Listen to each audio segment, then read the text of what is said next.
talk copywriting. For sure, a handful of people have talked about conversions and audiences. So we'll kind of cover some of that stuff real quick. But for sure, start dumping your questions in the chat box, and I'm gonna hopefully swipe a few as we go. Cool. So very basic level. Do you have my questions? John, do you have questions from last session? Yeah, I'll probably have some on this notepad. I can jump in for you. Awesome. So Facebook ads in general, historically, a lot of people use it purely as direct response marketing. So for those of you who don't know, I kind of separate sales and marketing into 3 levels. Marketing in its purest form is, I think, like strategic awareness, where it's you're influencing how somebody thinks about your brand. So typically we think of marketing as what big brands do, TV commercials, a lot of video stuff, and that's you're influencing how somebody thinks about you, not necessarily directly driving them to make an action from that. And so typically we've left that off of Facebook, we left that off of social media, and we've all focused very heavily on this middle ground called direct response marketing. And direct response is really getting somebody to make a decision. It's you're writing things in a way, you're designing pictures, landing pages in a way that are getting somebody to make a decision and take an action. So historically, that's pretty much been all internet marketing is direct response. If you say internet marketing, that usually means direct response, where it's the Facebook ad. We talk about the hook agitating the problem, telling the story, call to action, all that type of stuff. Same thing, landing page. The whole idea of funnels is, at least online, is all direct response. Then sales, sales is a lot more in-person stuff.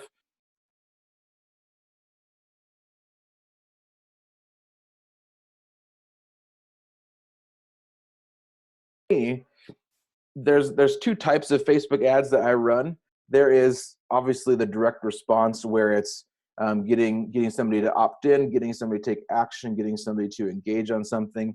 But I've also been focusing a lot more on just overall branding stuff, and I'll touch a little bit on how I do both and what I see a lot of common issues. But for now, let's go ahead and dive in. So if I'm creating a campaign, let me go to Ads Manager. It's just a little bit better visual for it.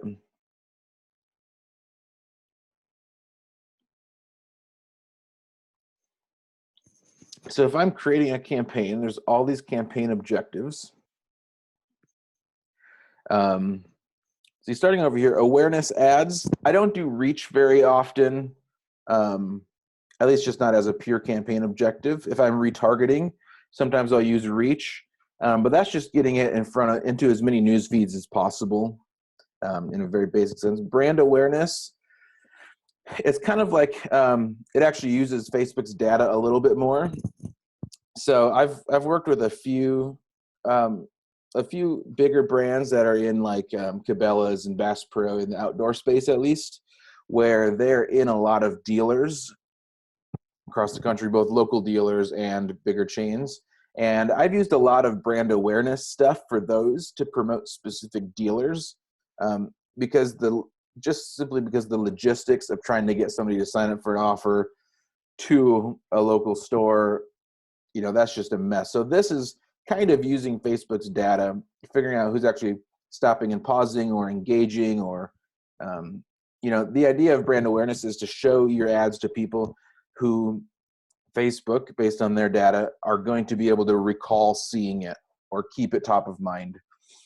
So that's anything that doesn't have a clear call to action. It's still not my top ad choice, but I do use it from time to time. Let's see, consideration. So traffic, that's link clicks.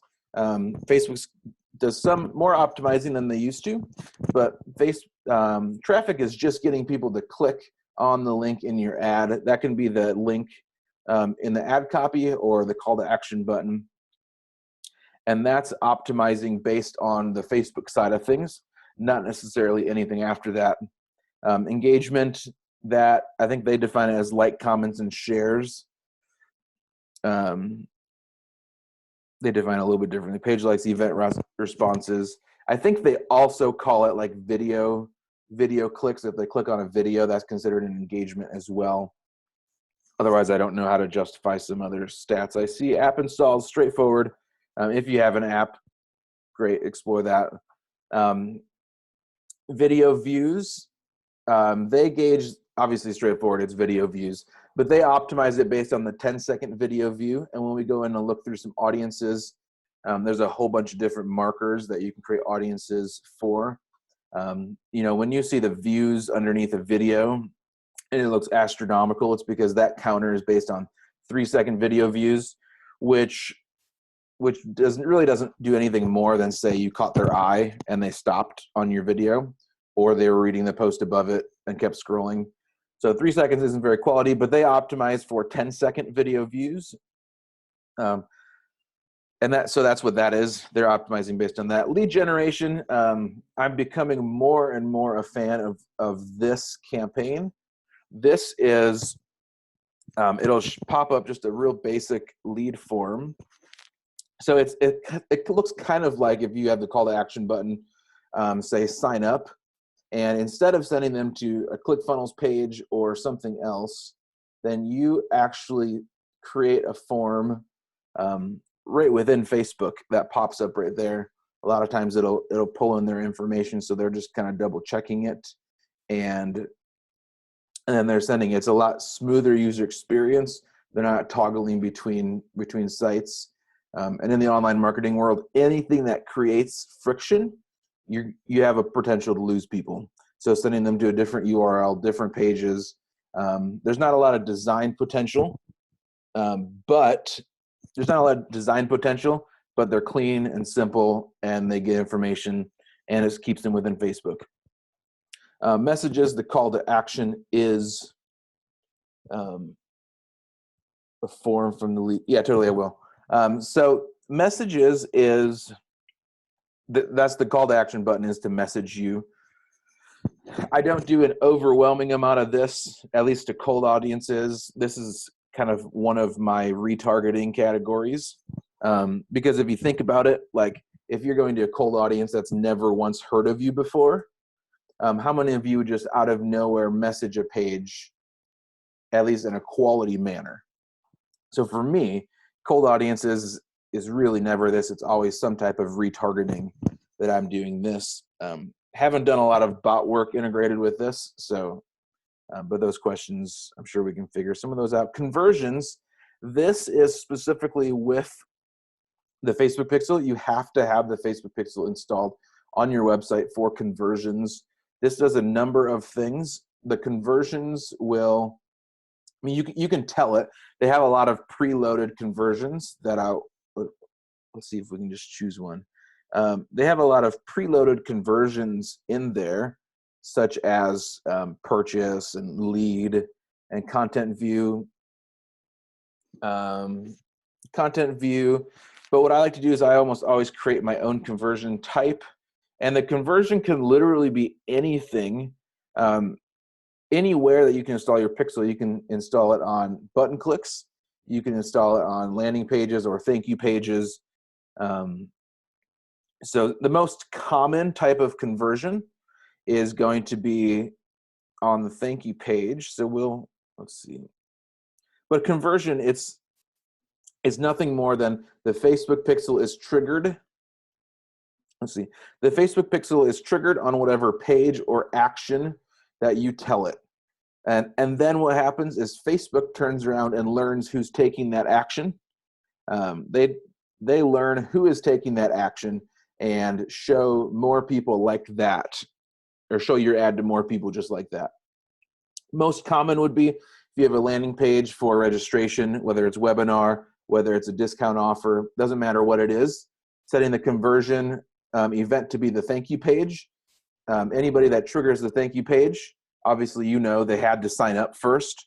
So anybody that lands on the thank you page, Facebook's going to turn around and show that to more people. The other big event, or the other big benefit of setting up conversions, is you can see, if you have a funnel or you have, I mean, really, if you have any type of funnel, not just in like the ClickFunnels kind of linear sense, but you get them to a landing page or a blog post that has a few other strategic objectives. If you set up conversions, you can see how many other conversions people have made from a single ad. So conversions, if I'm doing a funnel, I'm also setting up conversions for funnel step 3, step 4, step 5, step 6, step 7, the order form, the bumps, all that sort of stuff. Because then from any single ad, you might see that it takes $3 to get somebody to sign up for your webinar in ad 1, and it takes 5 in ad 3. But when you have conversion set up for every step of the funnel, you might notice that 100% of the $5 leads are buyers, and nobody from ad 1, the $3 ad, are buyers. So it's like you can make more educated decisions. Any questions on ad types up till now? I got the lead ad for sure. Otherwise, we're going to jump into, let me just show you a lead ad real quick.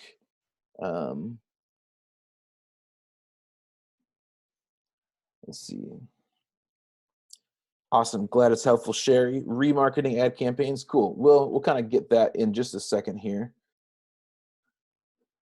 Best campaign objective for bots at the first step. It depends what your bot strategy is.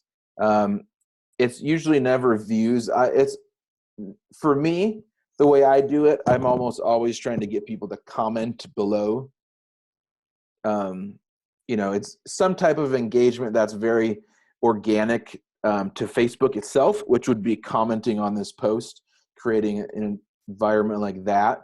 So most of the times when I'm using bots, it's trying to get them to comment and then being able to follow from there. So I'm doing page post engagement pretty much every time.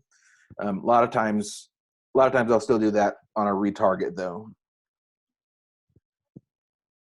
just so they're warm. And I'm experimenting. Sometimes ads or sometimes videos work really great to get engagement. And sometimes it's images. It just kind of depends on your content and how good you are doing video ads. So real quick, here's an example of a lead ad. This is a campaign we ran for a local gym last week. Post valuable content to Facebook and have them comment by messaging you. For me, I'm usually like incentivizing natural engagement. If you have to know what audience you're actually targeting. If it's a really hot audience, they already know you, it's page followers, it's website viewers, it's your mailing list. If they're already in that audience, you can get away with something very basic like, hey, I have this new Chrome extension, or I have this new lead magnet, whatever it is. The valuable content for me, if it's really hot, you can just say, I have a new lead magnet, comment, send it to me, or comment cheat sheet, or whatever it is. Just give them a simple phrase to comment and then send it, and then just tell them your bot's going to send them. If it's a little bit warmer, comment on the post itself. Yeah, I love having, because then when you get them to take action on the post, it's going to boost your relevance score because there's actually some engagement there, and it's a lot of social proof as well. People start to fall in line. People start to fall in line if you've already seen like 10 comments of people saying I'm in, or 15 people commenting. That's kind of like the whole world of e-commerce.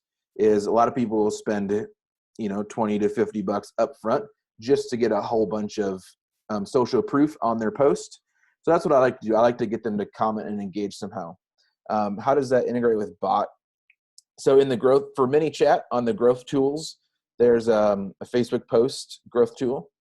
And then for me, I'll have that trigger a response after that. So back up a little bit. Hot leads, very hot audience that already know you, website, email list, page followers. It can be an easy call to action. like, comment a specific phrase, and I'm going to send you a lead magnet. Very easy. On a warmer audience, I don't like to do a lot of call to action of engagement on a cold audience. It's just harder unless it's something really spammy or real. Not, spammy is not a good word, but real hypey, like cat earrings, that type of stuff. Then you, by all means, like, do whatever you want. But for warm audience, I'm asking them some type of question, some type of discussion.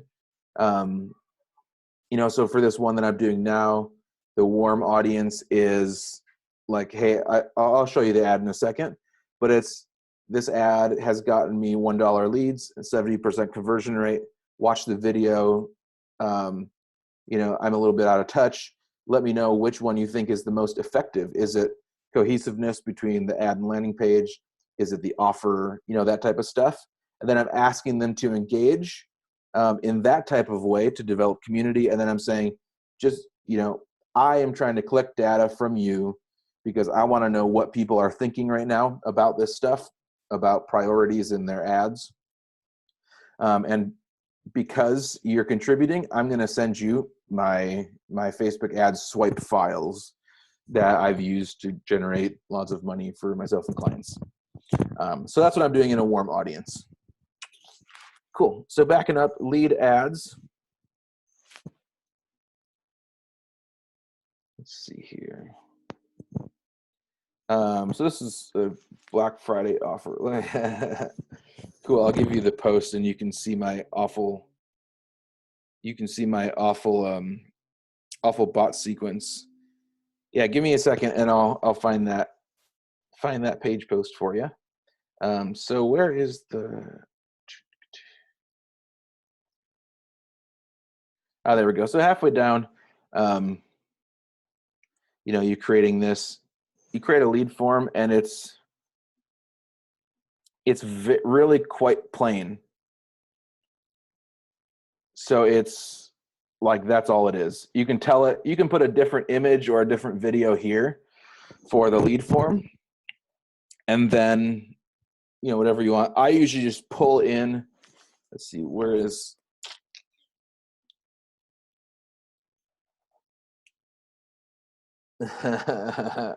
That's funny, John.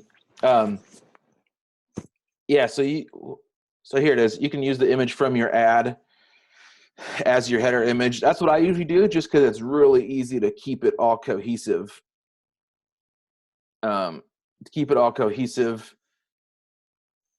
then just a very simple headline. It's like, for me, it removes all the friction of having to design a really high converting landing page. And since most people are on mobile anyways, they can click sign up, and then you're really just asking them for their information. Very easy, very straightforward. And then I just keep this as little as possible, either the same headline or just slightly more than before. But they see this, and then they see the thank you page. Thanks, you're all set. A lot of times I'll give them one more call to action, like, hey, if you have any questions beforehand, call us. Or you could do a bot right here.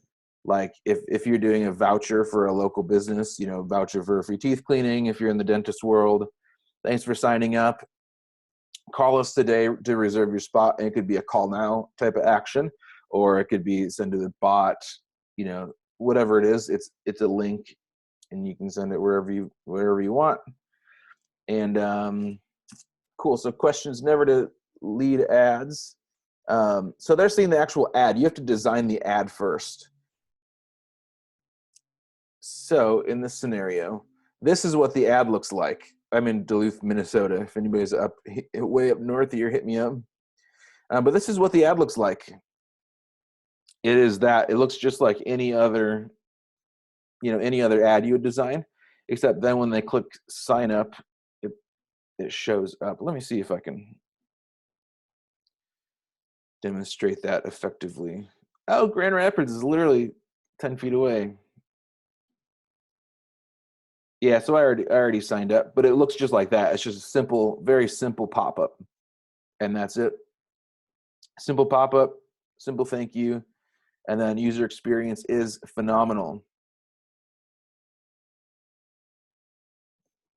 Yeah, so link ID, you can either pull this whole URL.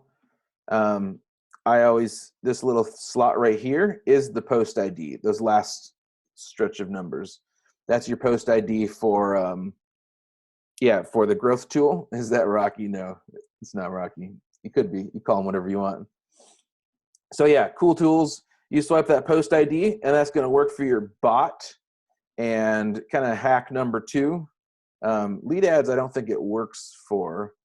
But if you're in any other type of ad, for instance, so remember that post ID, stay there. So if you're in any conversion ad or any traffic ad, then you can actually go into your ad with that same post ID. So this is the magic of it all. You're going to go take the post ID, go figure out your bot.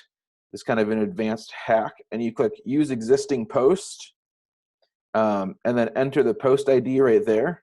And when you do that, then if you're split testing like a whole bunch of audiences, you can use the exact same post for multiple ads.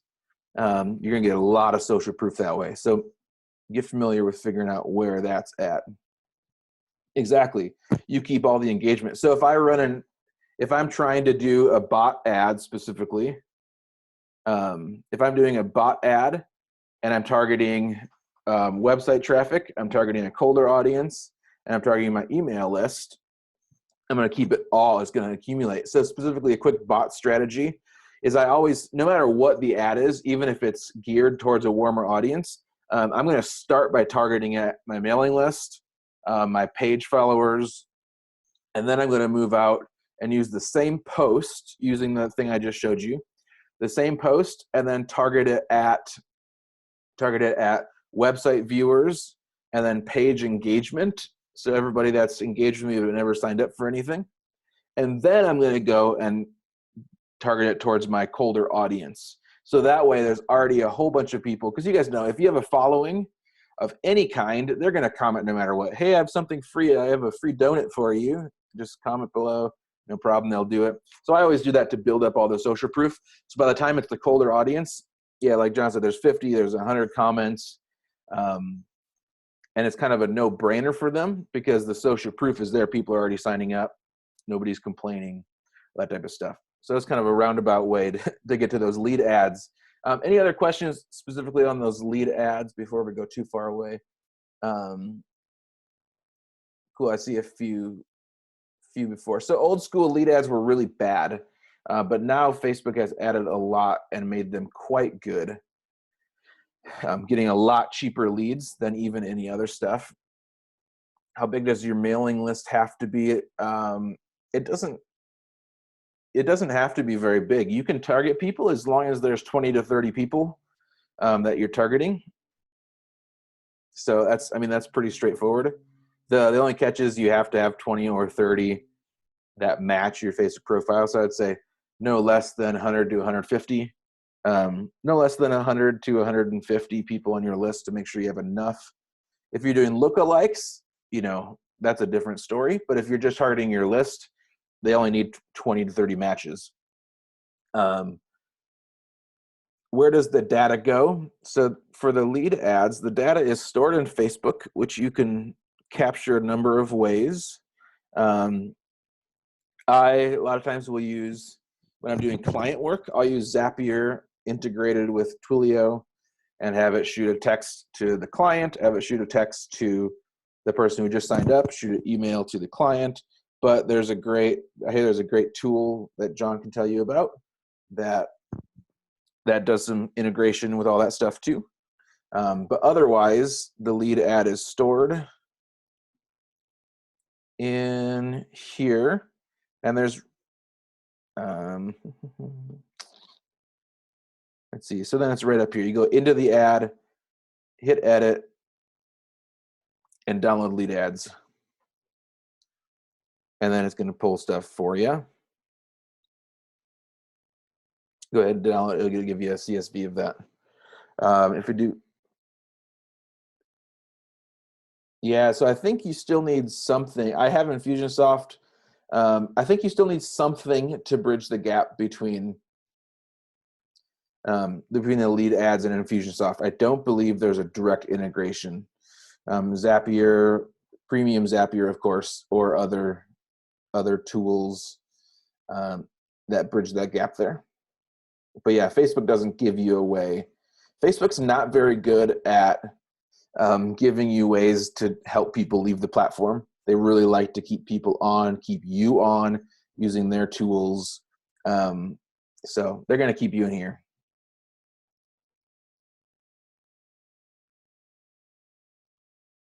Yeah, Zapier is a powerful tool. Yeah, keeping people on Facebook is really powerful, and so the lead ads are a really, really great way to do that. I'm going back through. I just want to make sure I didn't miss any questions. Just to remind me to give you my post to go comment if you want. Sherry, I believe it pre-populates stuff that they already have for sure.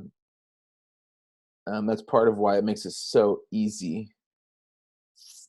Let's see, can you show how to see relevancy score? Let's do that real quick, and then I'm going to go back in and finish my walkthrough of how I set up all the ads. So relevancy score, you have to be at the ad. So if you're at the campaign or you're at, oh, Sherry, sorry, Joe. You know, so bots with lead ads, that's probably not a huge, you know, if you're trying to get them to convert into something, that's probably not a good match. But if you are, a lot of people are going to be asking questions, you know, and that gets into a little bit of gray area.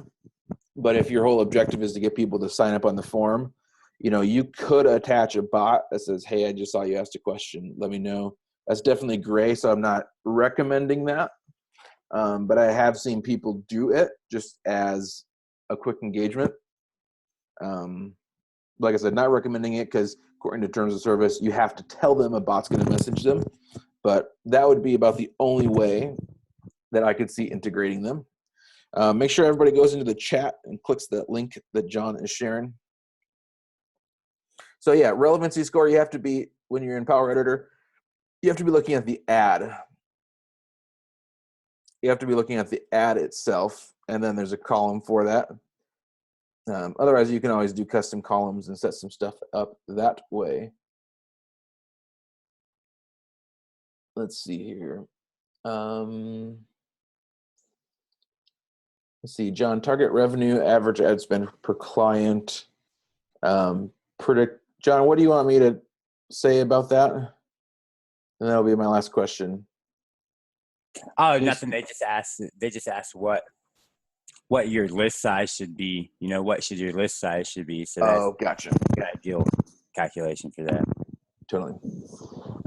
See the score of a completed ad. Yeah, it needs at least 500 impressions. So this was like a small, we're targeting a list of a couple hundred prospects, just a few days leading up to Black Friday. So that one didn't even get that. But if you get some of these that are further out, engagement, then you can see, you know, relevant score of 10. That was nice. I don't always do 10s, but yeah, that's a good one to show you guys. So wonderful. So let's go how to open a completed ad for the score. So you go in here, Charmaine, you come over to the ads tab, and then it's one of the columns, relevant score right here. The kicker is you have to be in the ads. You can't see the relevancy score from ad sets or campaigns. You have to go to the actual ad because it's the ad that's relevant, not the campaign that's relevant. Thanks, Joseph. So cool. I'm going to take a step back and go back into, so we already talked all the campaign objectives. So then this is what I do for every single ad that I'm running. I'm going to go back into mine because it's a little bit more structured. So I see a line for completed ad. You're going to have to try scrolling to the right. And and see what's going on there. So don't judge me for my stats. A lot of this is just testing, playing around, that type of stuff in this account, but decent numbers nonetheless. And so let's see here. So we're going into, so the two things I always do when I'm setting up an ad 100% of the time is audiences and custom conversions. So to start, I'm going into audiences, and depending on what my objective is, it's either going to be audiences based on the page they've looked at, or it's going to be based on the videos. So in this scenario, you can see I'm running a handful of like video. This is really great for video funnels if you're doing videos and retargeting the video views. So I'm always setting up audiences for like the landing page, or if it's a funnel scenario, I'm going to set up an audience for every single page of the funnel. I mean, I'm not going to explain that too far, but landing page, for sure, thank you page, order form, webinar, viewing room, whatever it is, I'm going to have an audience for every single page, because when you're retargeting, there's two reasons. Retargeting, you want to have like an infinite combination of things. If somebody made it to the landing page, they signed up for your webinar, but never actually watched it, then you can retarget them to a certain ad that says, hey, you forgot to click through and watch. It was like starting. If they made it to the landing page and didn't sign up, you can show them a certain thing there. If they made it all the way through the funnel, landing page or registration page, thank you, webinar room, and even clicked over to the order form, but didn't actually buy, then you can start showing them, like testimonials. If there's other key objections that they have, the price maybe, then you can tell them about, you can tell them, hey, I noticed you didn't buy. We do have a payment plan. It adds a few bucks to the overall purchase, but if that would make it more affordable, we would love that. That might be a situation where it's, hey, message us because we don't really offer this publicly, that type of thing. And as well, retargeting ads, if somebody made it all the way through and purchased, like retarget people who have actually purchased for customer lifetime value and just say, thanks so much for purchasing. Here's another coupon for your second purchase, depending on what your audience is. So audience is going to be every set. And then when you set up the audience in the ad set, you can go ahead and include landing page and thank you page, exclude webinar viewers, anything like that. There's like infinite combination. And then same thing for video views. Let's see. So just to set those up, these are all going to be under custom audience. You do have to have the pixel. Custom conversions, same. Yeah, so I do the same thing for custom conversions, and I will show you why in a second. I think I've got a good example for that. Remind me after this, if I start going on a different trail, Robin, that I need to go back and show why I do custom conversions for every page. So here's the audience, customer file. That's where you're going to upload your email list, names, phone numbers, all that stuff. Website traffic. If I'm doing website traffic, I am going to go, I'm going to go ahead and do specific web pages. And I always do URL contains, and this is just a quirk because me, I don't always trust stuff. So I'm going to do URL contains, and then I'm going to do two things. If there's any extra junk at the end of the actual URL, make sure you get rid of that. And then a lot of times I'll even eliminate this stuff up here, and make it as just like the actual core URL, because just every once in a while, pages load funny, the SSL certificates don't load or whatever. There's just enough stories where I'm like, why not just make sure they're all in there, and make sure there's no extra junk. When you do equals, it gets a little funny. So I always do contains. And then for audiences here, The maximum is 180. So I for sure have 180. And then I for sure have 7 days. Those are like the two bare minimums. 7 days on each step for retargeting, or 7 to 14. Kind of depends what your window is. So a lower one for retargeting to try to get them to convert within a few days. And then a higher one to be able to do a lookalike audience. So anybody that's made it to the webinar registration page, or anybody that's signed up, being able to create a lookalike audience from those people. So for sure the two audiences depend. If it's a really high level campaign, lots of money, I will do like a 714, 21, 28, 180, kind of all the steps in there just for different retargeting and re-engagement campaigns. So for these, like I said, I'm just I do testing stuff in here. And so video views, I'm setting up, I never ever do anything with a 3-second audience, even though you can. So let's see, I'll just go into setup. So video is going to be under engagement, and then video. And this is relatively new. I haven't done a lot with this, but based on how they've engaged with your lead form, kind of the same strategy I was just telling you about. People who almost signed up but didn't, you can do that with the lead form too. But so for video, I never create anything with 3 because I just consider that a bad audience. I do 10 mostly just for statistics reasons, so I can compare it against the others. Or if I'm trying to get a retargeting campaign rolling quicker, sometimes I'll throw that 10 seconds in there. Depending on the length of the video, though, the deeper into the funnel, the deeper into the video, the more quality the audience is going to be. If it's super high ticket, even local stuff, I'm going to be looking 50 to up to 95 if it's a shorter video. If it's really long being 4, 5, 6 minutes, I'm going to aim for that 25-second. Don't do a lot with 10 seconds, but I like to have it in there. And then, so those are the audiences that I'm using for retargeting. And the same idea, when you have those set up, you find something that's really quality. So,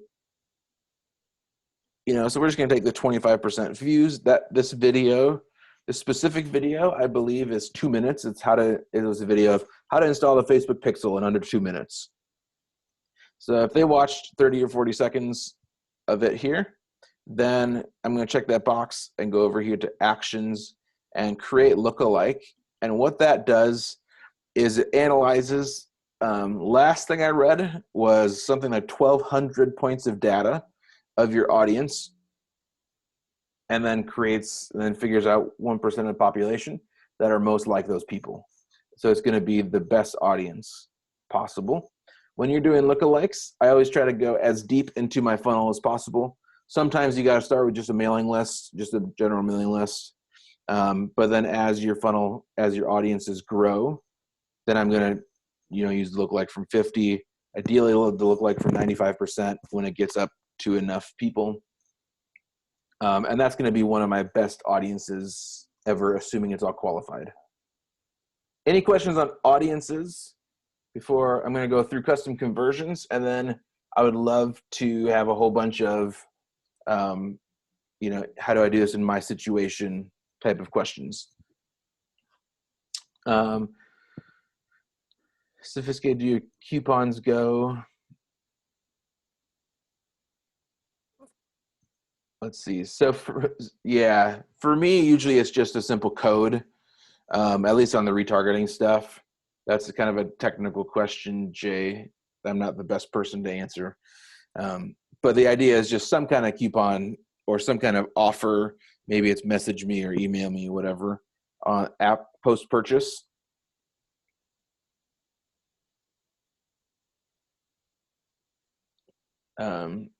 So it's like post-purchase, some type of coupon. If it's limited, once per user, once per email, that's totally fine. Whatever you want there. Audiences, there's pseudo process we can follow, figure out what types of interests or audiences we should be creating. Yeah, absolutely. So my process for audiences is it all starts at knowing who you're, knowing your customer.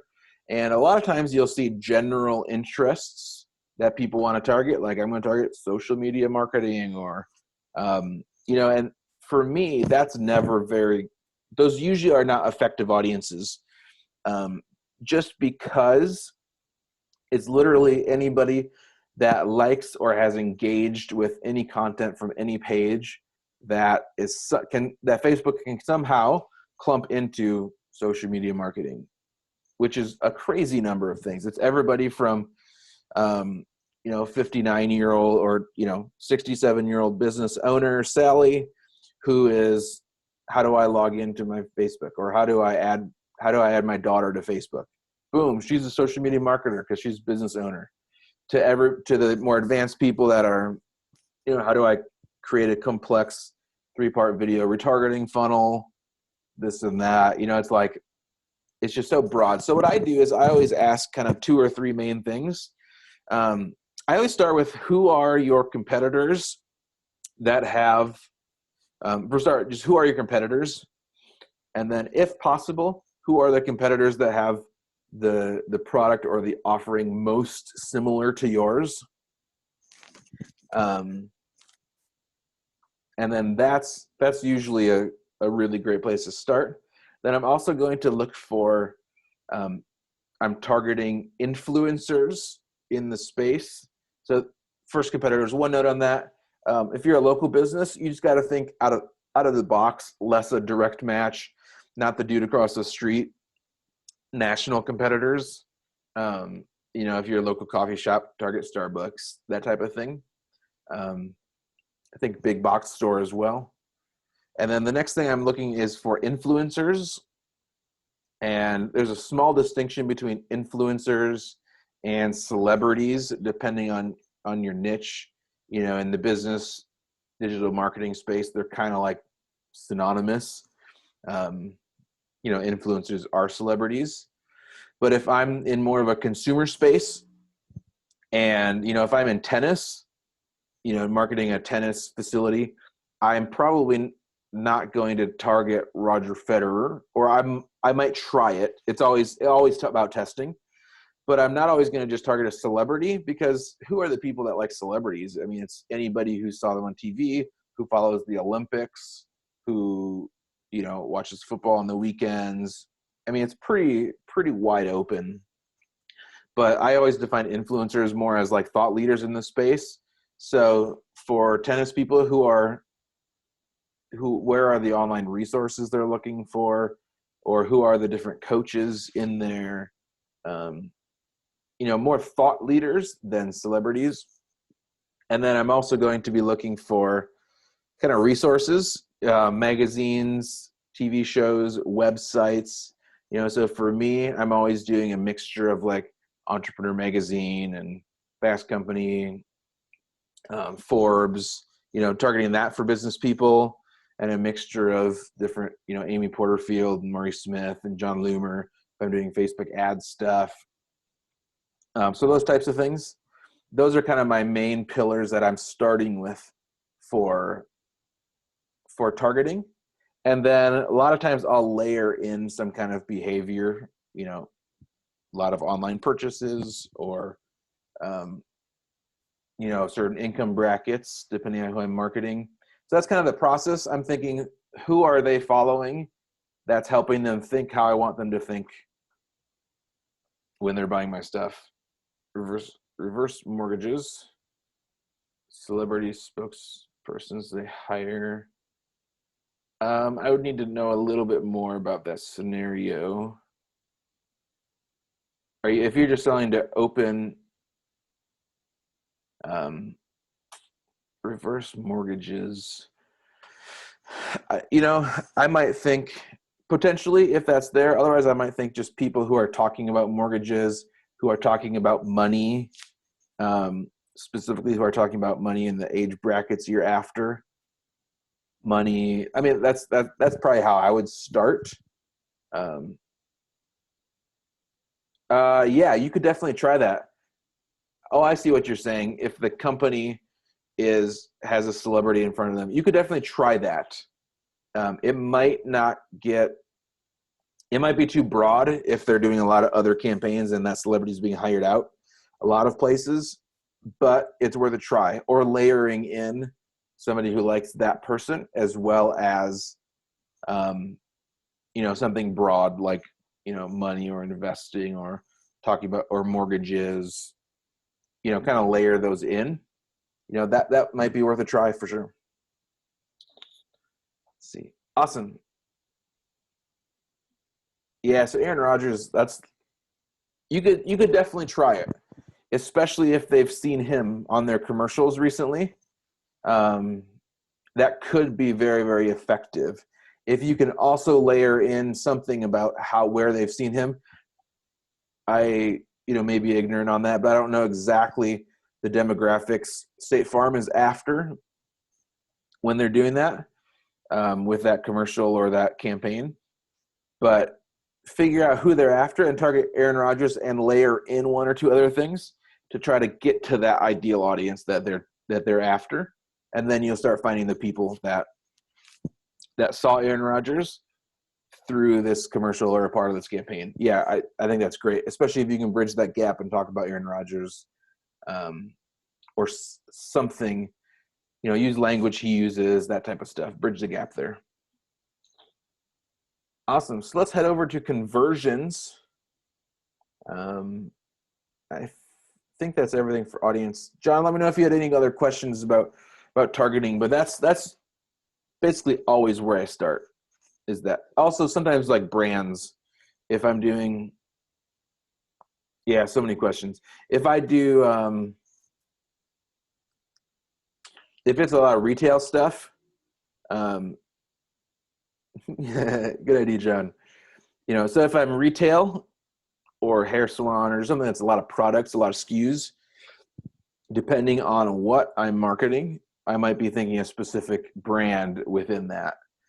So if, for instance, I own a music store, I still do. That's kind of where I got my business beginning, was opening a music store.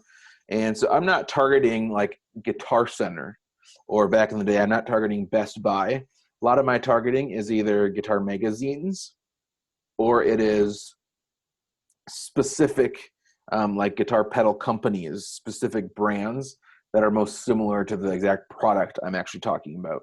So that type of stuff. Will Facebook allow us to drill down to family members who are taking care of their elderly parents?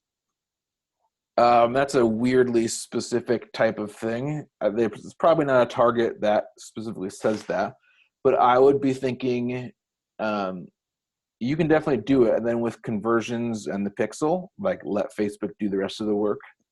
I would be thinking family members who take care of their elderly parents. That's probably going to be anywhere from 50 to 70, like, or, maybe it's lower now. I'm not sure. It's your industry, so maybe it's 40 to 70 or 40 to 65, or if it's working class people, like specifically that, whatever that is, 40 to 65. And then I'm going to be layering into that.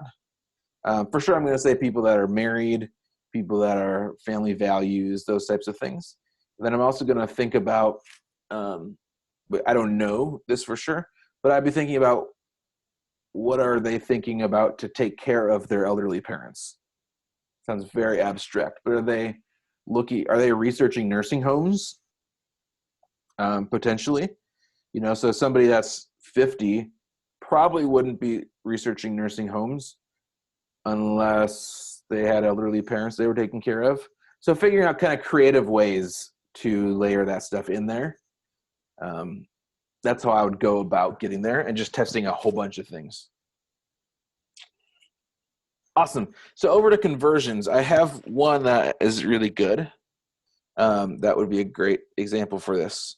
Conversions, like I said, I'm setting these up for every single step in the funnel. Let's see. So this lady trains mortgage loan originators, and we've been running a webinar to it. And So again, here's kind of like my webinar landing page. We haven't been running this auto webinar for a while. So 7 days for retargeting purposes, 180 days for lookalike. 180 days for lookalike. And then, let's see, where are they all?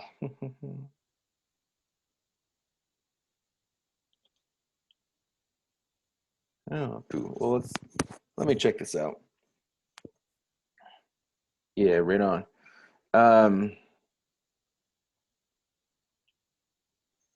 So our auto webinar.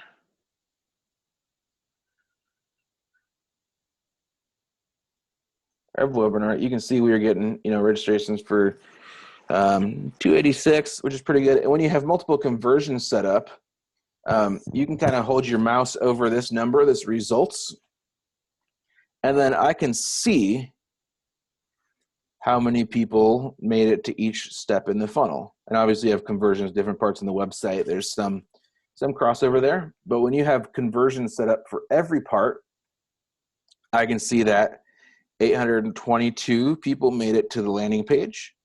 Where's registrations? Okay, registered, 174 of the 822 actually registered.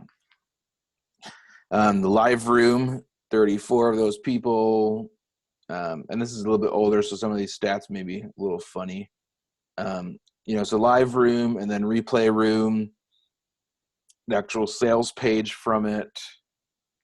So you can see how many people made it each point and then how many people actually purchased different things. So you can see how many people. So that's why I'm doing conversions for literally everything in there, because then that's kind of the easy way.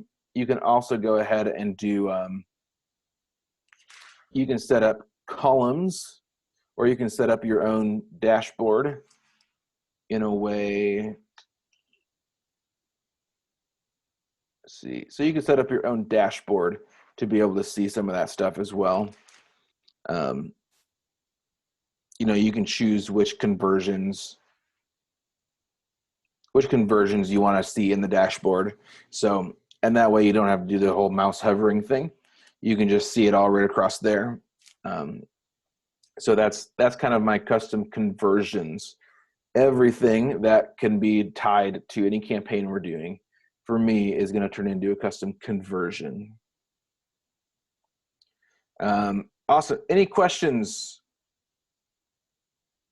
Yeah, Robin, tons of information. And this is a lot of basic stuff. So correct, these are all conversions on the landing pages or your website for sure. If you have, because the conversions only matter if, let's see, so the conversions only matter if you actually have an ad that's pushing them to it. So this, because Facebook does last click by default. So one of these ads, for example, like if somebody signs up for this webinar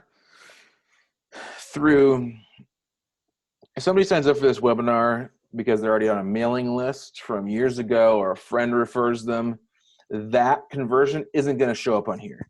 It only shows up in here if they clicked or saw this, and that was the last thing on Facebook they did relative to this before signing up. Likewise, when you have lots of ads, it'll show whichever ad was the last one they clicked. So you're not going to get, the straight through statistics clouded by retargeting stuff, if that makes sense.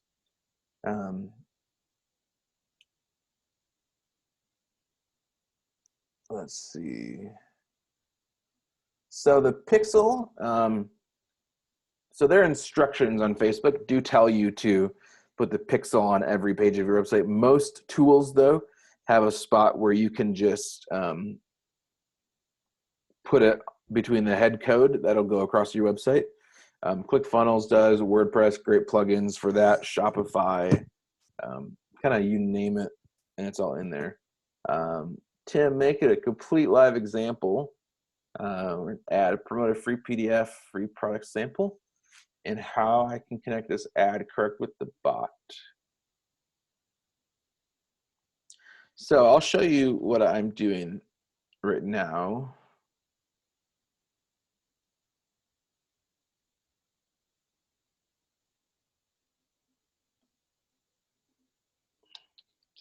Oh, I might be able to show you a few. So yeah, Pixel is across. Yeah, pixels can be embedded landing page or websites. I'm not good at this, but you can also do it inside of buttons as well. So there's a goal of initiate checkout, or I mean anything that's button related. You can do that too. I don't do much of that, but it is a thing. Cool. So let's see. So I'm doing a campaign right now. And these aren't all comments, but some of them are.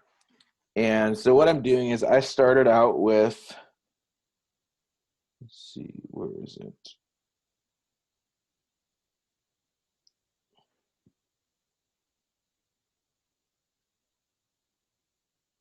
Oh, geez.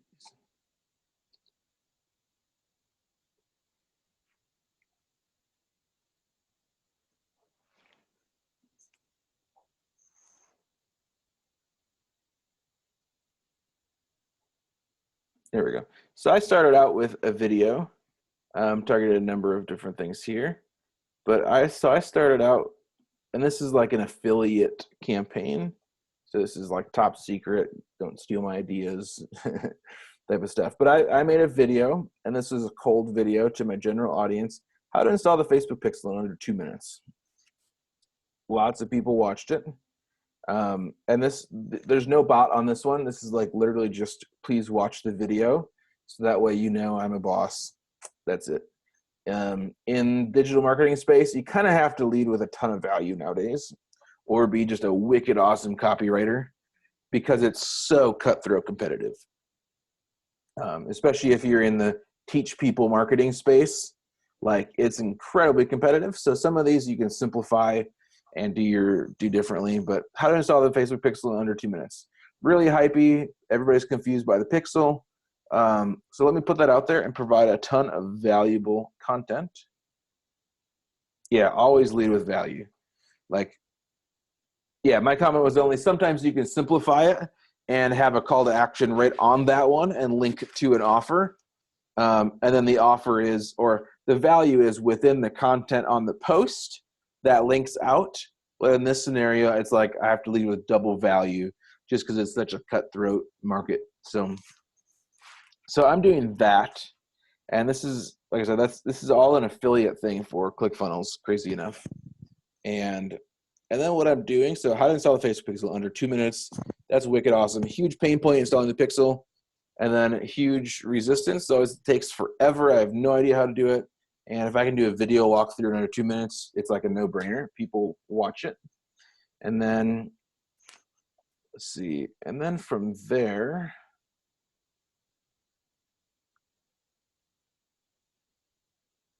well, let me back up a little bit and give you a little bit more insights. So this campaign up front, this one is, so this is a video view objective. That's my whole goal with this one, is all video views. And so I'm thinking it is a ClickFunnels affiliate offer. And so I'm targeting a whole bunch of different things. I'm kind of going more the broad approach because I'm testing stuff. So I'm, I excluded anybody that actually made it 75%, so they don't see the ad ever again.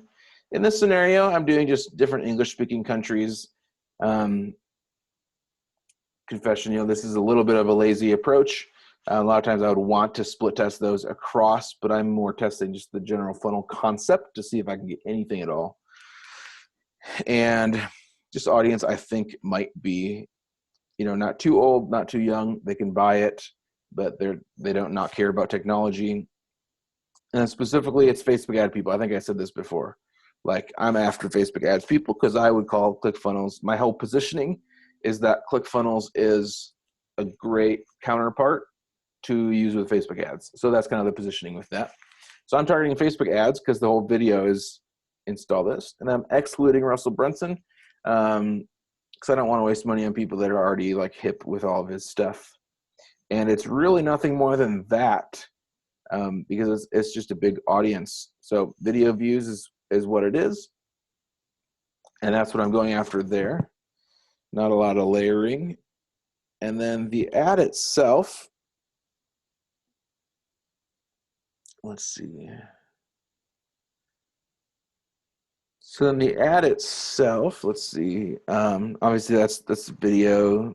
It's actually under 2 minutes, which I was pleasantly happy about. For me, a lot of times, if it's something that isn't so clear, then I'll do more actual like copywriting principles and explain it further.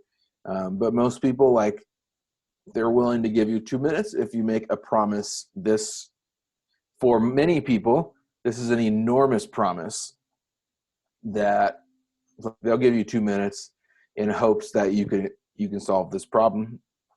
So for me, I didn't do any more than that because I just wanted to get them to watch the video, and that's literally all I was doing there. And it's just a video walkthrough of me actually installing the pixel inside of ClickFunnels, and that is it. Like that is the whole campaign. Sometimes I'll link out. I think I might have even put something. Sometimes I'll put something in the top comment just because people look there. So I'll put a easy call to action there.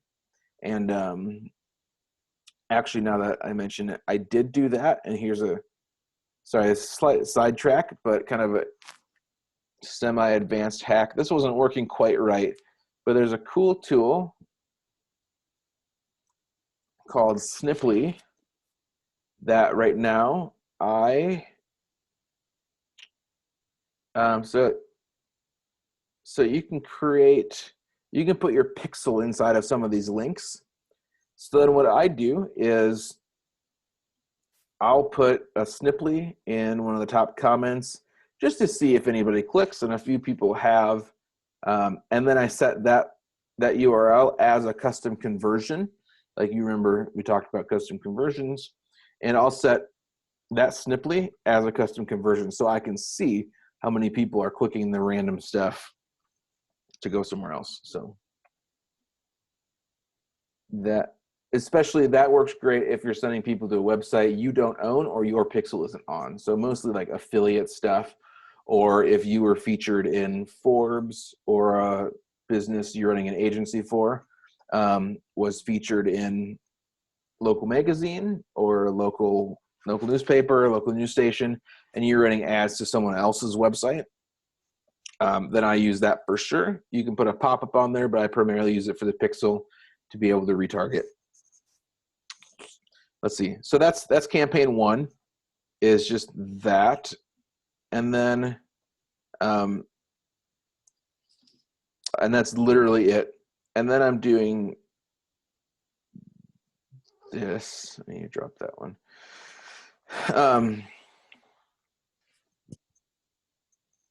And then so for this, I'm doing retargeting based on, I'm doing 10 seconds of the video just to speed it up, not because I recommend that for everybody. I would be more patient and let it build up a quality audience and then retarget. But then what's going on is retarget, always leave it wide open because it just doesn't matter. My placement, I primarily just do Facebook newsfeed because in this scenario, I'm trying to get engagement. This is kind of that whole bot stage. They've already watched a chunk of my first video about installing the Facebook pixel. And, they've watched some of that video. And so I'm trying to get bot engagement in the newsfeed. I haven't done extensive testing on engagement on these other ones, but I know when I see a video in suggested videos or in stream, that's where it pops up inside of an article in a link. Instant articles is where it pops up inside of an article. In stream is where it interrupts a different video that has to be a really short one. So let's see, instant articles and suggested videos, my default is never to engage and to comment on those. So I just assume enough people also have that same thought. And so I'm retargeting there.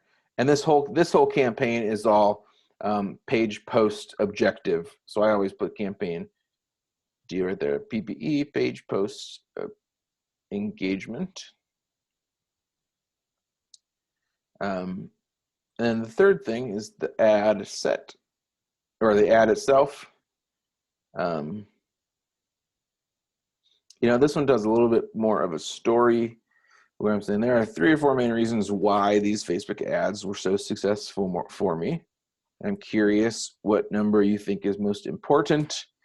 I like emojis, kind of just a nice pattern interrupt. You can see some good comments there so far. And so what is it? Is it the offer? Is it the ad copy? And if you're in Facebook ad world, this is actually a pretty common discussion point, which is why I'm leveraging it. I'm not trying to get people to think about something that they don't already think about. Is it the copy? Is it the offer? Is it the targeting? What is it? And then I slipped the one in there because the ads and landing page were so cohesive. And I know you're thinking it's not one, it's all of them, kind of distilling the doubt like, okay, this is stupid. I agree with them. You're right. Everybody likes to be told they're right. I said, but there's still one that you think is most important. And then I joke, go ahead and pick 2. Then this is kind of like my story of why I'm even running the ad. I think it's, for me, I always like to have some kind of reason in there. Why are you running the ad? Like, especially in marketing, especially niches that are crowded with marketing, like you got to have some connection in there. And even some of these people, they've already watched my other video. So I'm losing touch, and not that I lose my chops, but I'm just not sure what all the common discussions are that people are doing. And then I tell them I'm going to reward them. Bada bing, bada boom. And then here's always that disclaimer. I always want to put that in there. Once you comment, my friendly messenger bot will automatically send you a confirmation message and my sweat files. So it's like you're always doing that. And then you can do links on straight video views. Sorry, this isn't video views, but you can still link out. So a quick thought. Sometimes I'll put a link on my first video, even though it's video views objective, just because some people that are just hot buyers, they'll buy right from the first video. So see, so that's kind of my ad there. It's trying to get them to engage with something, kind of like I said in, I think, an earlier session. I like to get people to engage in something that's more actually a natural point of discussion for them, because then there's an emotional connection, not just he's giving something free, I'm going to get something free, done. But there's, they're engaging with me because they're interested in talking about this stuff. So if they're interested in talking about this stuff, then I can rationalize with them later to buy something, to hire me, to whatever it is.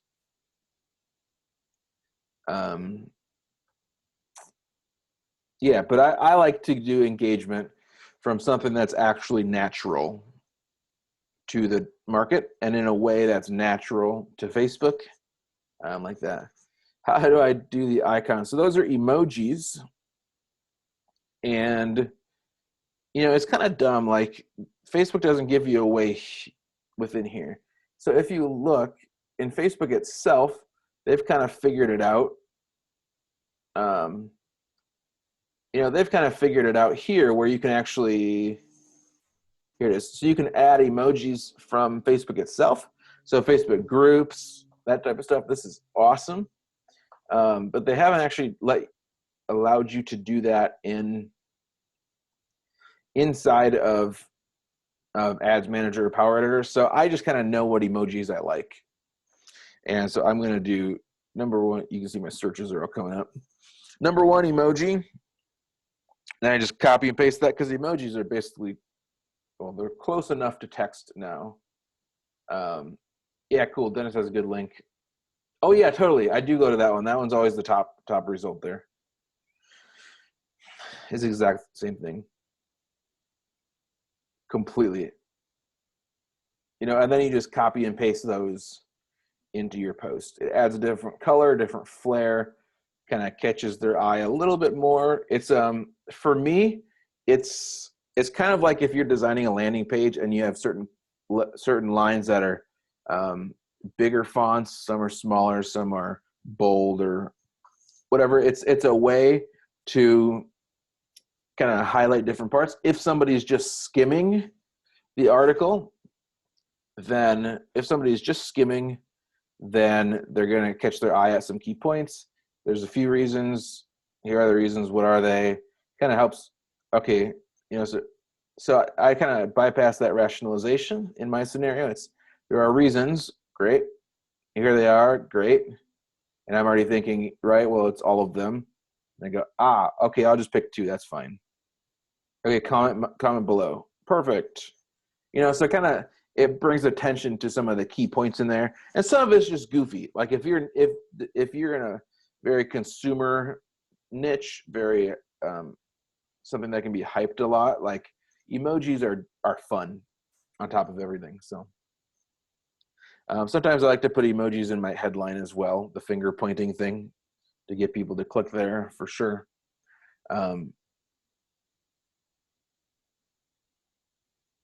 Yeah, so was that, let's see.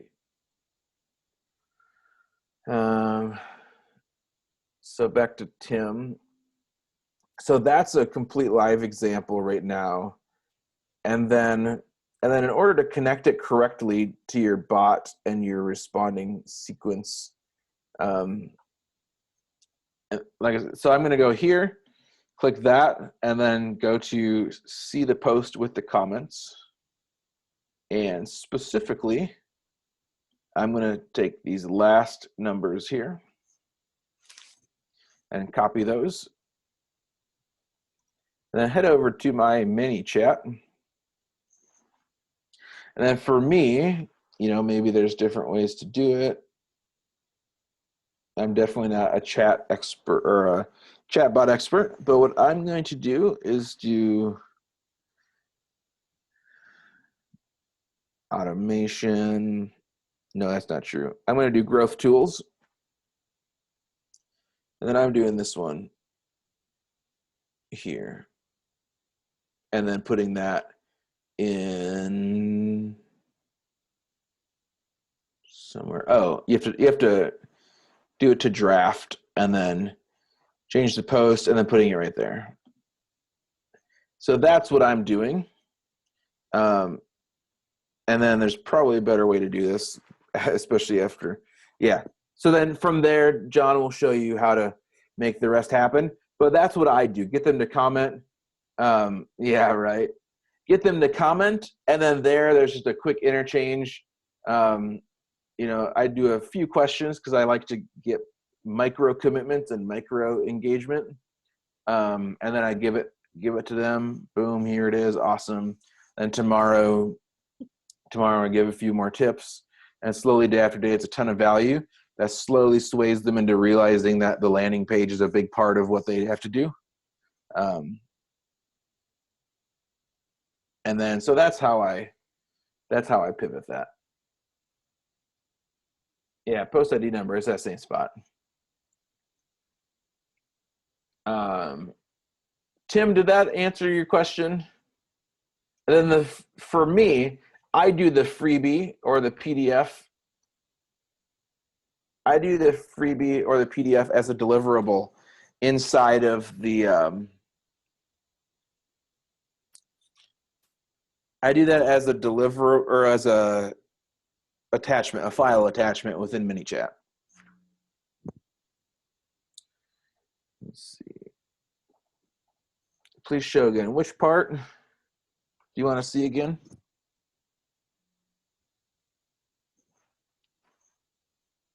Is someone on here named Joe? Did you just sign up for my homepage?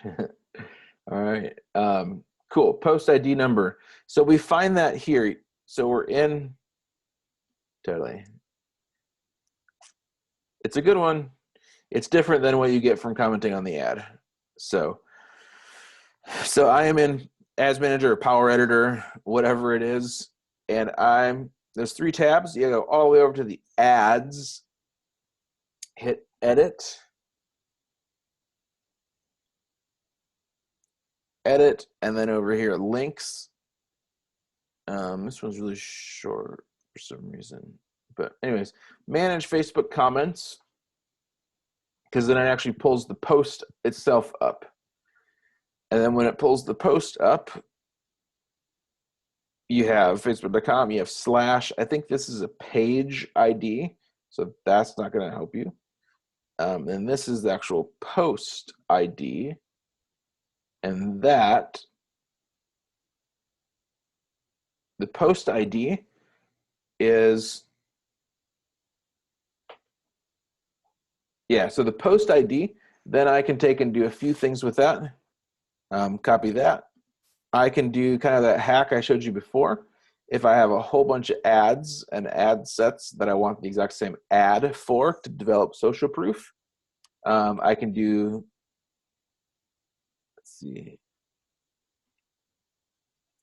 if I want to do that same ad in, let's see, so the same ad in a few spots, then I am going to do, oh, sorry, this is Ads Manager. You do have to be in Power Editor to do that hack. I don't think I can unmute you.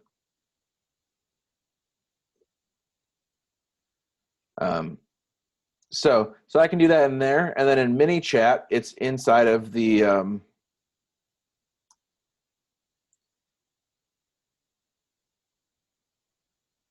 it's inside of your growth tools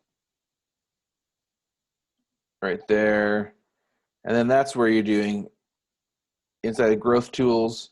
It's the page. Yes.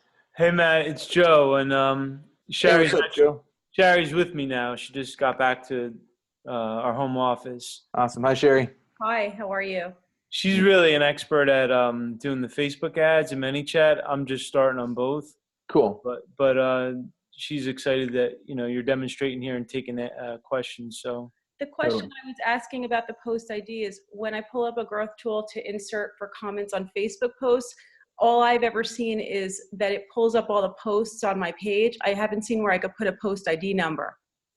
Gotcha. Yeah. So when you do the Facebook comments, you do select a post here, and it does pull them all up, but right here there's just that sliver. Perfect. Thank you. That's what I was wondering. You're very welcome.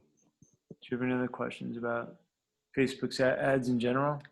No, it's great. I know how to create the ads like that and then use them as posts. So you just setting them up where you're connecting it to ManyChat as you would for a regular post on your page.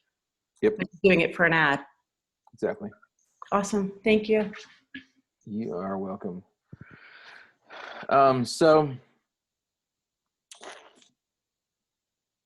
Yeah, let's see.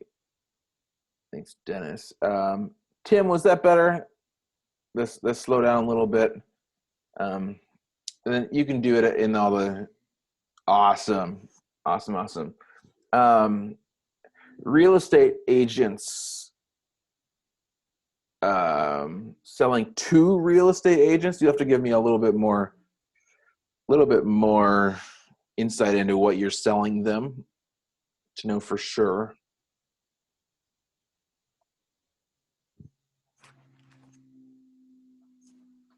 Let's see.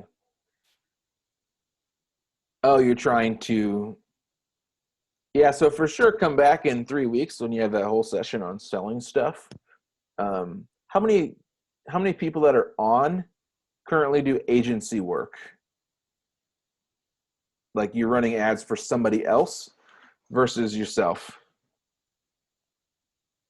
Yeah, one in the corner. Is everybody on here currently doing ad agency work? Nope. So a mixture. Oh, cool. So those who are not, what is your business? I would love to hit some of your questions. I'm going to fly through. So the video funnel, I do that exact same thing, especially for me getting local clients. I do a video funnel, and I'll show you mine in a second. I should charge you like $1 bazillion for it because I can't keep local clients away from me. But I'll show it to you in a second. So this will be my one freebie for all you agency folks or freelance or however you want to define it. And then for those who are just doing ads for themselves, ads and bots, I would love to hear what your market is and maybe talk through a few examples of that. So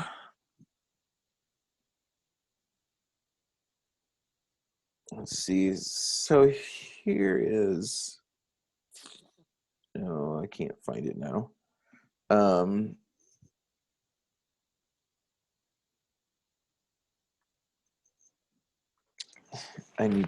Let's see.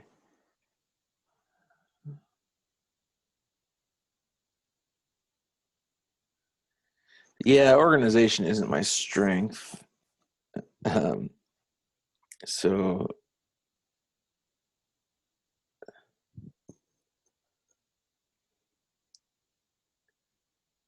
let's see.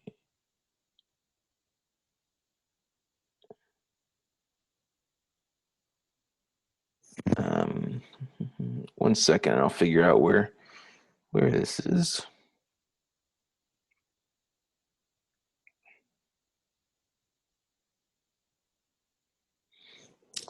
Oh, strange. Cool. So I'll just talk through what I'm doing as I'm trying to figure out where it actually is. So my current client acquisition funnel, the question you always have to ask yourself is, what are the pain points for my customer? And so the pain point for my customer in the local business world, I've been around a lot of networking groups. I've been around different things, different networking groups, but got a lot of speaking engagements, this and that. And what I'm doing is I'm hearing what they're saying, and there's always a few pain points that come up. I'm convinced that a lot of businesses are aware that they need to be on Facebook 100%. And I'm even aware that they know they need to be able to they need to be spending money on Facebook. So those two things, I'm certain are mainstream now. They know they have to be on Facebook. They know they have to be spending money on Facebook.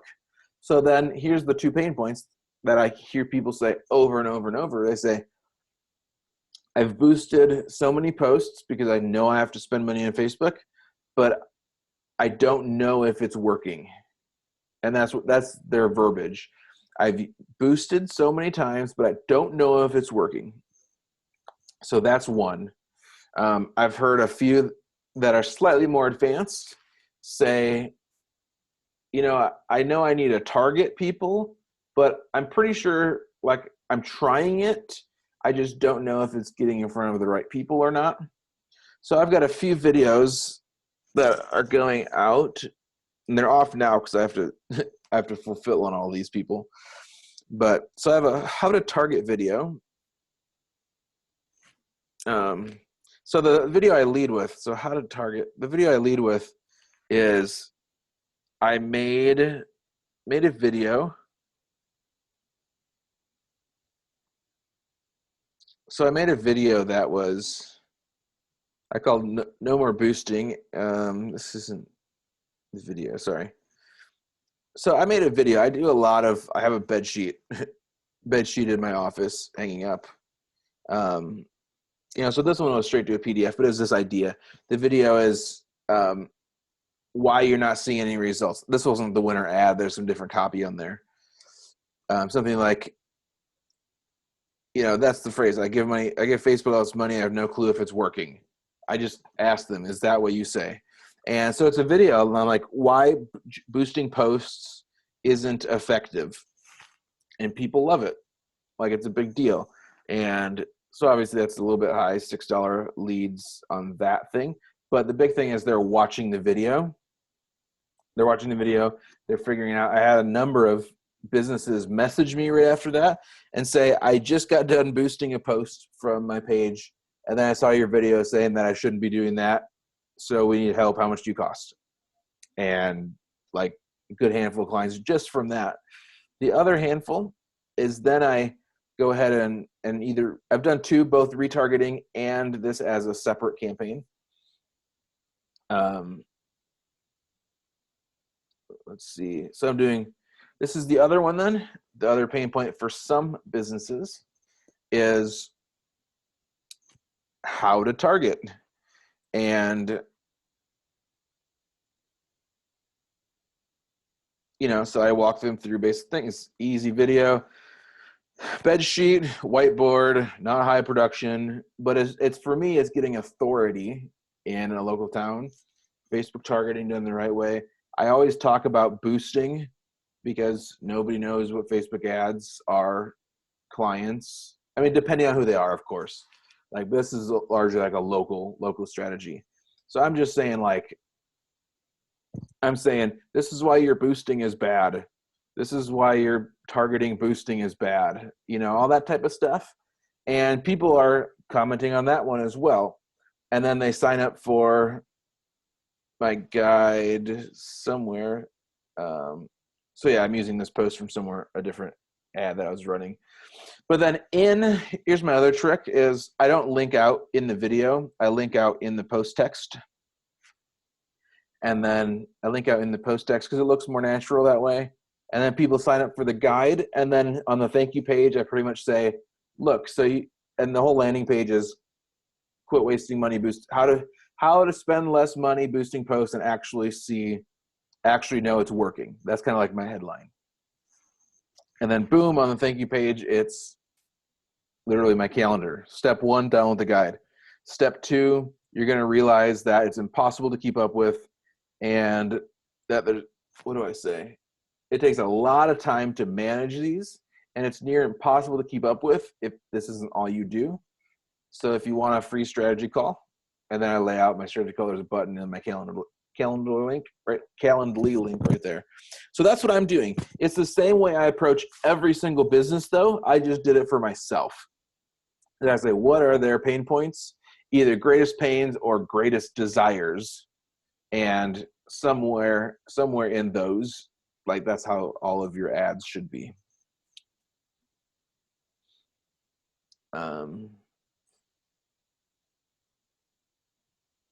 Awesome. So backing up a little bit, all these. Thanks, Jay. Yeah, make sure you guys all go to my Facebook page. And if this is valuable at all, I would love for you to drop a 5-star rating and a raving review if that is honestly what you were thinking. Don't do it now because we're not done yet. But if that's honestly what you're thinking, I would love to do that. My quick history is I've been doing internet marketing since I started my own businesses. And then agency work kind of the past 2 years. I moved away from my music store, which is why I do this full time. Kind of the past 2 years, purely agency stuff, not just on the side, but full time. And then, thank you. And then the past 6 months, locally, there's a company that does like automated boosting, and I was just like, ugh. And they're local, and there's a ton of local people that are like, they boost my post automatically for me. It's so nice. I just don't have any clue if it works.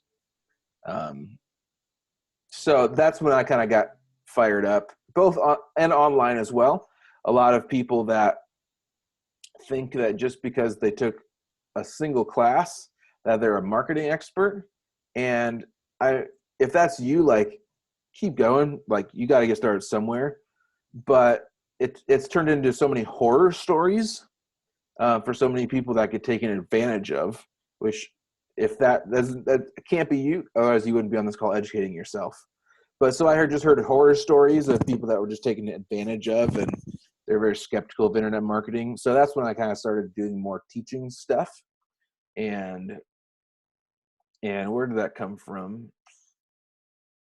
I don't know where that came from, but anyways, so oh yeah, sorry. So for me, my Facebook page, I would love some more social proof that I'm good at this teaching stuff, because that's what I love doing. So Matt, can I just interrupt you for a second, man? yeah, absolutely. Who's talking? It's me, John Vaughn. Oh, cool. Could you just maybe break it down to me, and maybe anybody else that's interested? Could you just tell me how much I should really expect to spend for marketing? Like, because I have no idea, honestly. I've got so many different software products. I mean, literally, I've got a software product that's revolutionary. I've literally myself personally dumped $170,000 into developing the product. Have no clue how to actually market it. And I've talked to over 200 marketers, and I've got ranges from, let's say, hire me on some retainer for $2,000 a month, and I'll do some Facebook ad stuff, to, you need to drop $200,000 in branding and marketing. So if I wanted to, obviously I don't want to spend $200,000 in marketing, and not everybody can do that. So from a small scale perspective, as let's say I'm not a conglomerate corporation, at what point does somebody give me a price point that I think that this dude is not the good dude. This guy is definitely, it's going to be a waste of my money to give this guy this low amount of money, because there's no way he could do his actual job, to when is somebody getting me on? What's a really realistic expectation for me to expect to spend just for basic ad spend for, let's say, just awareness, right? Just awareness to my ideal client, and even help with, as an engineer, I honestly don't know who my ideal client is for the most part, and even how to target them. So let's say I want some done for me, hands-on, do this for me, kind of show me, get me some results and awareness and some new clients, but don't kill my budget. Could you answer that question? Like, what's a realistic expectation for me to think that, this guy knows what he's doing, and he's also not, way overpriced, and what's a good amount for me to really expect to spend on somebody Are you asking level? Ad spend or retainer? I mean, ad spend, and the dude that needs to go in and do all this stuff for me, and actually set up the ads, and kind of help me figure out how I want to market, and help me figure out, who my demographic is, and what content that I should really be providing, if I want it all done for me.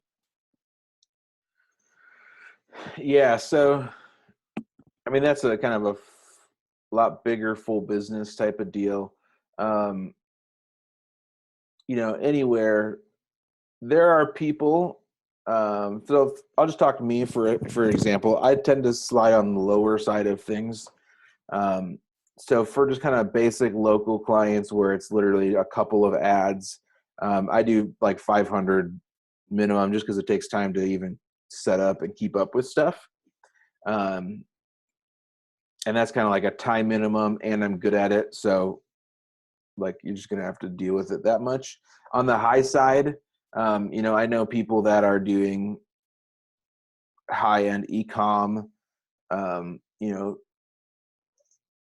it's a smaller business, like $3,000. You could do that much on a retainer level. Some are more. Like, I know, for example, like ad managers for like Melissa Griffin, who's kind of an internet marketer. The guy who's doing her ads for her Ever webinar right now charges like $3,500, and that's a retainer. And then that a lot of times they'll say like $3,500, or whatever their retainer is will be up to a certain amount of ad spend, and by a certain amount, talking in the 10 to 20 to 30,000. And then it turns into a percentage like traditional agencies. For starters, like if you're just wanting some content direction, some education, depends on what your ad spend is. But, I think within $500 to $1,000, you should start to see some solid awareness, lead gen for your list, and then a good handful of clients as well. Are you asking clients as in for one of the products? Yeah. I just have a product or a content, right? I just have a Yeah. product or a piece of content. Let's say this bot training, or let's say one of my SaaS softwares, or let's say even one of my engineers, right? A single unit of a sellable thing that I could have, right? And let's say it doesn't have a super high value. It has a lower value where it's not going to be any more than, let's say, $800 a month, right? So, and all I really want to do is go in and be able to find somebody who can go in and tell me exactly who I need to target, because they got the highest, do all my demographics for me, literally hold my hand, do everything for me. You can have access to my brain where I can give you some information on what the thing is that I'm selling, and then on your own, or the expert can figure out who the demographic should be, get the content, source the content somehow, run the ads, and just provide me a few nominal conversions so I can actually start seeing results on that ad spend and dumping those conversions back into that ad spend so that I can increase my budget. Totally. Yeah. So, I would think if you can set aside, like I said, 500 to 1,000, you should be able to see some results and at least get a handful of clients just to prove it. I've heard a few quotes that, some SaaS products can be anywhere from 75 or 100 up to 200 for client acquisition with some methods. If it's depending on the SaaS, I think I heard ClickFunnels say one time they do different funnel type stuff, but traditional approaches are like 125 to 150 to acquire a new recurring paying thing. But what I would probably do is start a few steps out and do content first. Kind of the same approach that I end up doing for a lot of affiliate stuff is, depending on the product, is get some articles out there of how to do XYZ, and that's whatever your thing actually solves. And kind of do a bait and switch type of deal. Either do it in a webinar type of situation or a blog type of situation, just test and see what works. How to do XYZ, and then say, look, if you could spend a bazillion hours doing that, or this one product, you can try it and see if it simplifies your life. So I would be doing content of anything that's exactly or kind of one-off around your product, and spend a couple $100 pushing that, and make sure that you're actually getting at least leads, if it's bot leads or email leads, kind of whatever that looks like. But content first, to get the awareness, website traffic, content first, and then get them onto a list somehow or into a trial, that sort of stuff. How much are you going to spend? It's kind of all over the place. I think we should talk, and I'll at least put together some stuff for you up front. And let's put together a campaign, John, and at least put some content out there and get a little bit of forward motion. And then, but you at least have a grid for what it looks like. And then if it's us or if it's someone else, like, that doesn't matter to me. But yeah, some people, 200 grand or whatever on awareness is just crazy. I'm going to try to get customers first, and that's going to be through content, not through buy my product. So kind of like my strategy is how to install the Facebook pixel. A lot of things I do is like, content is king. I'm a big fan of product integration. So what type of kind of how-to content can you make that integrates your SaaS product. So that's kind of what I'm doing. Starting with blog posts and video content and a mixture of those things that is product integration. And ad spend,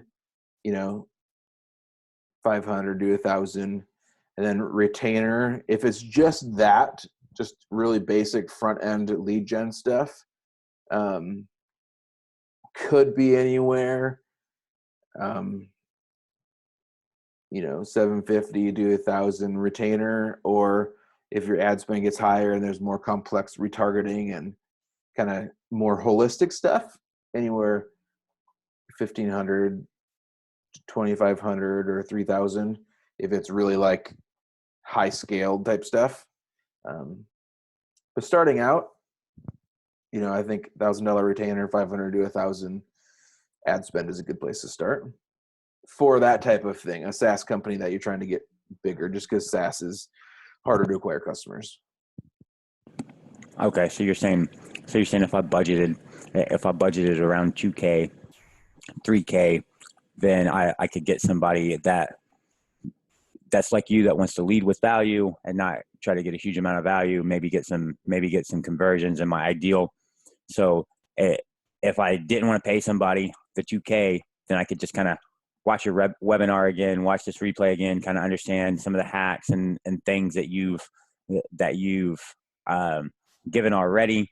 Try to spend a little bit more time really trying to get in my customer's head and who that person could be that really wants to buy this thing according to the specific pain point that I've outlined in my content and my marketing material, so I can from there extrapolate some type of demographic and then kind of do those tricks and hacks that you said to go in and set up my ads, kind of throw my bot in there, and basically even do something like go in and all the people that have signed up for my training sessions, show them how the particular bot that we build could solve a really big pain point that they have if they use one of my softwares to go with the bot itself, and then could use that as a driving piece of content for the ads for anybody who hasn't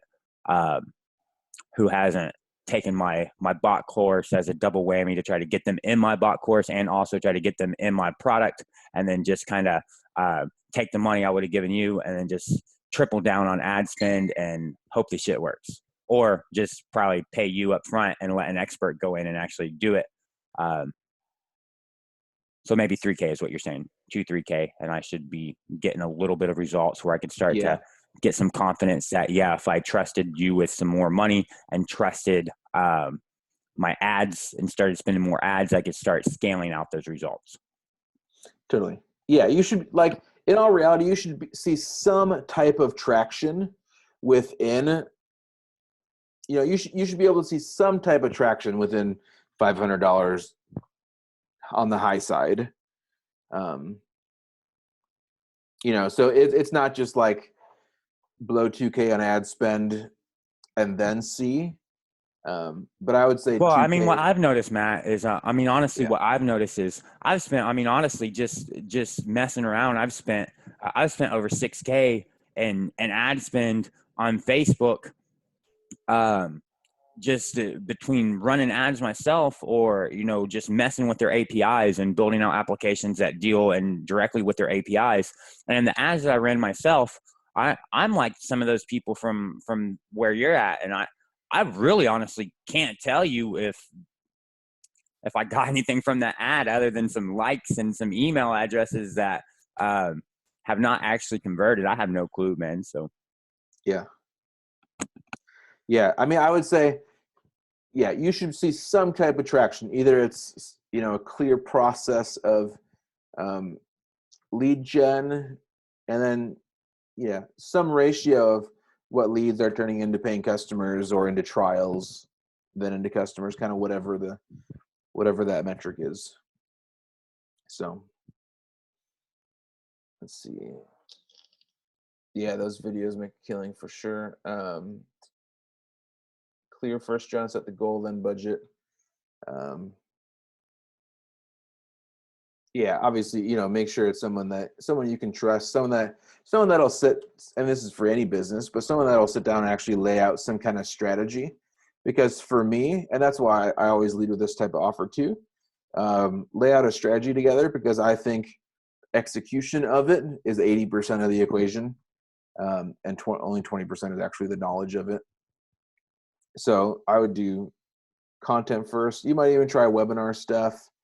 Um, I think a lot of your SaaSes, if that's plural, are geared towards marketer stuff. So I'd be talking about the upside too, not just the pain points, but how we, got 700% conversion, how we got leads for, how we got a zillion leads for a nickel a piece, or, the upsides, the case studies of the upsides are crushing the marketing world. I think the unfortunate part is they actually have to have the upside to do it, but yeah, totally. Also, I'm going to buzz through a few of these examples. Hopefully.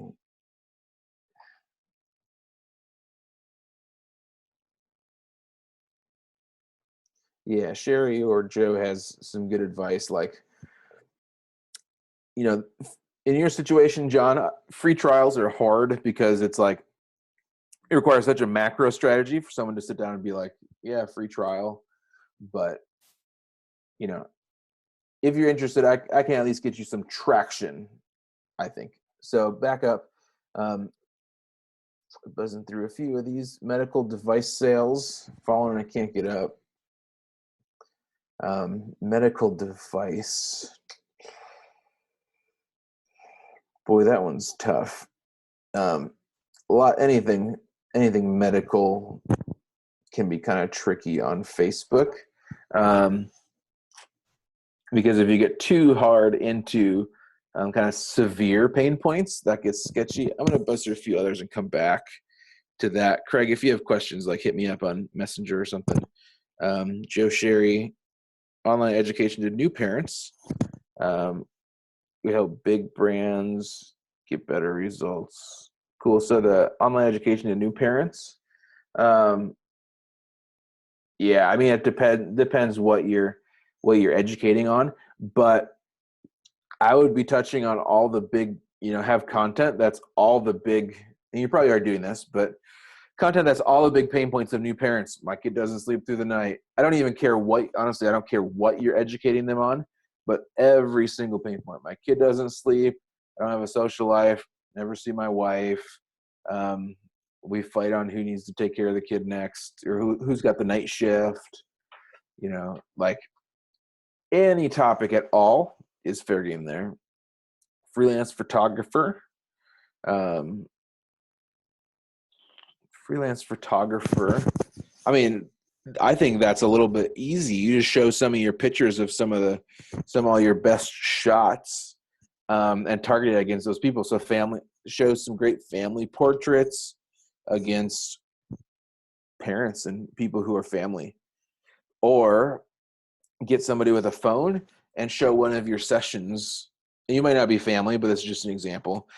Get somebody to videotape you working with kids, being real happy, real joyful, getting you actually working with their kids, and then target that video to parents. And because parents love to see their kids happy and a great experience. So that's exactly what I would do. Try to get a behind the scenes video of how great it is to work with you. Because the pain point of photography is my kid won't sit still. My kid cried the whole time. We couldn't get them to smile. So if you show that in a video up front, crush it. Brands pay us to promote them to our audience and new prospects. Is that through your parenting thing? I'll just assume it is, but I would get a whole bunch of case studies on how certain companies reached a zillion new parents. Exactly. Let's see.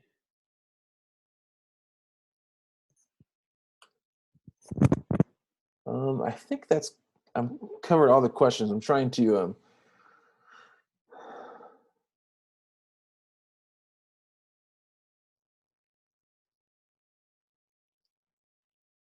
let's see, Joe or Sherry wants to chime in. Let me just share. If you guys are interested in working with me at all, I've got a whole bunch of options. I just got a few minutes. I'm gonna slip this in here.